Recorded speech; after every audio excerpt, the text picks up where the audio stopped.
नमस्कार, आप देखना शुरू कर चुके हैं थर्ड आई एक साथ न्यूज। मैं आपकी होस्ट पूजा शर्मा। आइए देखते हैं। संविधान की अवधारणाओं को नहीं मानती। मैं इस पत्र में यही पूछता हूँ, क्या ये संविधान को मानते हैं? को समझना होगा। जो आप स्वयं ही भारत के संविधान को मानने को हम तैयार हैं। भारत के संविधान को मनवाने के लिए ही किसी गांव में अभी अगर तिरंगा झंडा गड़ाया जाता है, फहराया जाता है, तो वो इसीलिए फहराया जाता है कि वहाँ भारत का संविधान लागू, वहाँ किसी एक व्यक्ति का कानून, किसी एक व्यक्ति का नाम लागू करने के लिए नहीं किया जाता। वहाँ भारत का संविधान लागू हो, इसीलिए ये किया जाता है। अभी विगत 1.5 वर्षों में 40 गांव ऐसे हैं जहाँ ध्वजारोहण किया गया विगत 3 राष्ट्रीय उपलक्ष्यों में। मार्च जनवरी 24 में, अगस्त 24 में और 26 जनवरी 25 में 40 गांव में पहली बार इन 40 गांव में भारतीय संविधान लागू किया गया। इससे पहले तो ये नहीं होने देना चाहते थे। अभी उन्होंने अपने पत्र में ऐसा लिखा। इसके साथ ही वो महिलाओं के संदर्भ में अजीब बात कह रहे हैं और सरकारी योजनाओं के संदर्भ में अजीब बात कह रहे हैं। साथ ही साथ कह रहे हैं कि हम युद्ध विराम की घोषणा कर देंगे।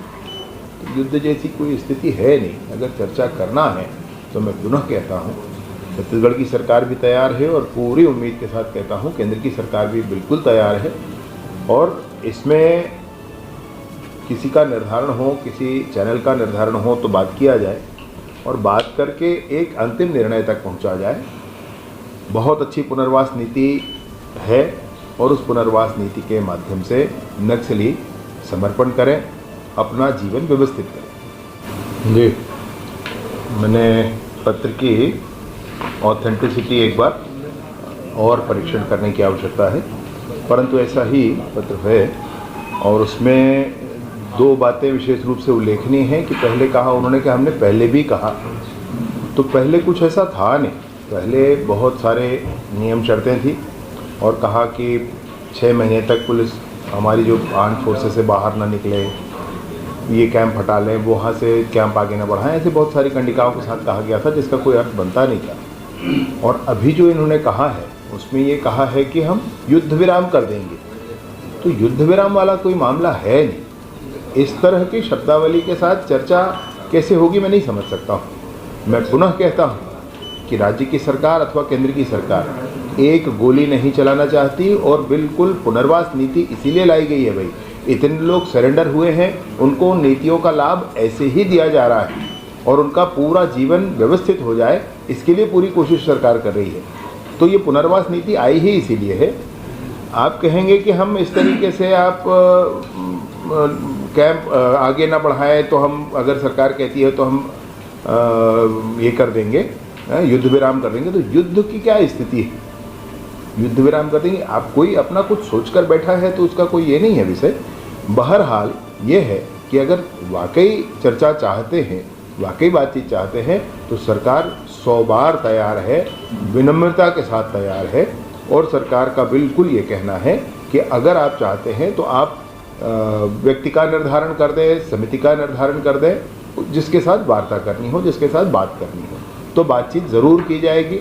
और अगर इसमें कुछ परिणाम निकल पाता है तो मैं सोचता हूं कि सबसे ज़्यादा खुश अगर कोई होंगे तो माननीय अमित शाह जी होंगे, माननीय विष्णुदेव साय जी होंगे। अब बस्तर की जनता नहीं चाहती ये लाल आतंक हो। बस्तर की जनता नहीं चाहती। बस्तर की जनता बड़ी स्पष्टता के साथ इसको समाप्त करना चाहती और स्वतंत्रता चाहती। वो पराधीन नहीं रहना चाहती है बस्तर की जनता। अब बस्तर की जनता ये नहीं चाहती कि हमारे गांव तक स्कूल, अस्पताल, आंगनबाड़ी, बिजली, पानी, सड़क, मोबाइल के टावर ना आए। वो चाहती है कि सब आए। और जब जनता ही चाह लेती है भैया, तो जनता जनार्दन होती है। जनता ने चाह लिया तो सब कुछ होता है। इसलिए मुझे बड़ी स्पष्टता है इस बात पर कि आधार उनका समाप्त हो चुका है। कुछ लोग हैं गिने चुने जो उस दिशा में अभी सोच रहे हैं, काम कर रहे हैं और बड़ी तीव्रता के साथ सरकार ने उस पर काम किया है। जनता ने काम किया है, विभिन्न संस्थाओं ने काम किया है, सरकार ने बहुआयामी काम किए हैं। जो जितने भी उनके अलग अलग आधार हैं, उन आधारों को समाप्त करने के लिए जनता के बीच में विकास कार्यों को ले जा करके काम करना शुरू किया है और पुलिस के ऑपरेशन भी हुए। इन सारी बातों के बाद भी मैं विनम्रता से कहना चाहता हूँ, प्रार्थना पूर्वक कहना चाहता हूँ कि चर्चा के लिए सरकार तैयार है।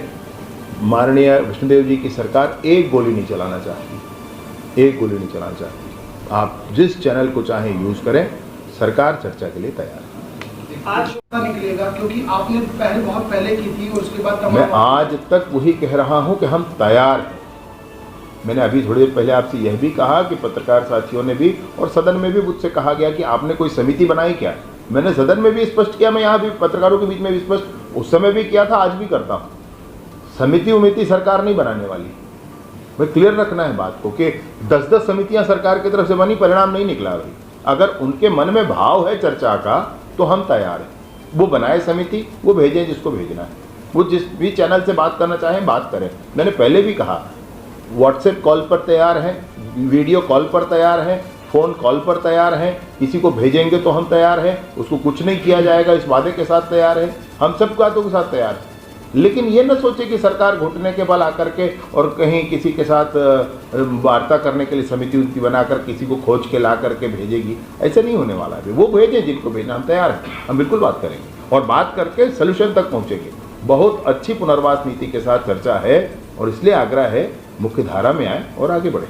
ये जो पत्र है उसमें हमारे चैनल की खबरें सही और सटीक लगती है तो हमारे चैनल को लाइक करें, शेयर करें और सब्सक्राइब करना ना भूलें, जिससे जो भी हमारी नई खबरें अपडेट होती है उससे आप सदा जुड़े रहें।